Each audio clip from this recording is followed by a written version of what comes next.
California has its fair share of haunted places, from Alcatraz in San Francisco to the Whaley House in San Diego, but none are more mysterious than the Winchester Mansion in San Jose.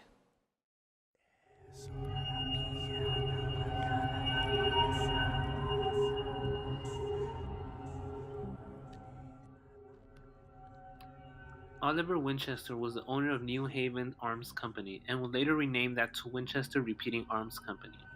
This company would go on to create the Winchester rifle that would later be dubbed as the gun that won the West. In 1880, Oliver would pass away and his only son would inherit the company. William would marry Sarah Lockwood Pardee in 1862, and 4 years later Sarah would give birth to Annie, who would die only 40 days later due to marasmus.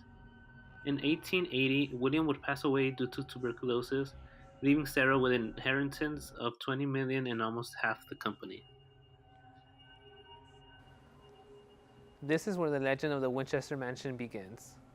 No one knows for certain if these events actually transpired, but the story goes that Sarah Winchester was so distraught after the death of both William and Annie that she went to visit a medium. And it was during this visit that the medium told her that she was being cursed by the spirits that were killed by the Winchester rifle, and that the spirits demanded that she go to California and build them a house.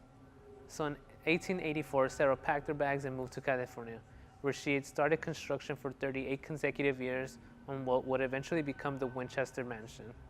This mansion would be Sarah's personal residence and would be where she would eventually die in 1922.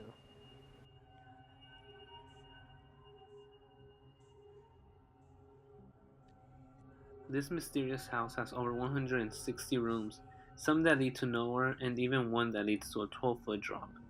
And according to the legend, Sarah was told that if the hammers ever stopped, she would die. Many believe that this explains why there are doors that lead to nowhere and stairs that lead to the ceiling. One of the most intriguing rooms in the home is the seance room. That has 3 ways out and only 1 way in. It is said that Sarah would hold daily seances in this room at midnight and that no one was allowed to come in. Even though Sarah died in 1922, many believe that her spirit still resides within the home.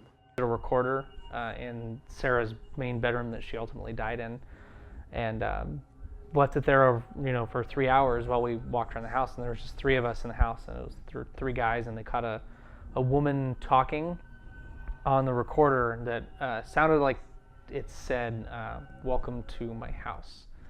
So there was no women in the house. There was certainly no one in that room. Many people have claimed or said that they have experienced some sort of paranormal activity within the home.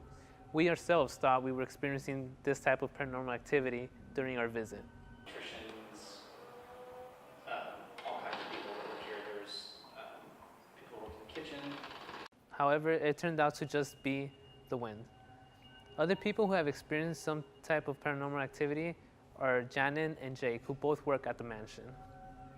Like up on the 3rd floor, I think I've heard someone whisper my name. Other people have also experienced that particular phenomenon. And there's music, there's instruments coming from the basement. There's an elevator shaft that's open, and so you can hear if someone's down there talking, for example. But this was dark, it was after hours, it was closing time, and there was no tours in the house. There was certainly no one in the basement. So, although the claims of paranormal activity can't be verified, the mansion is still an interesting and mysterious historical site. Yeah, I mean, it's an interesting story, even without the ghosts. It's an unusual house, and I can't explain all the strange things in it.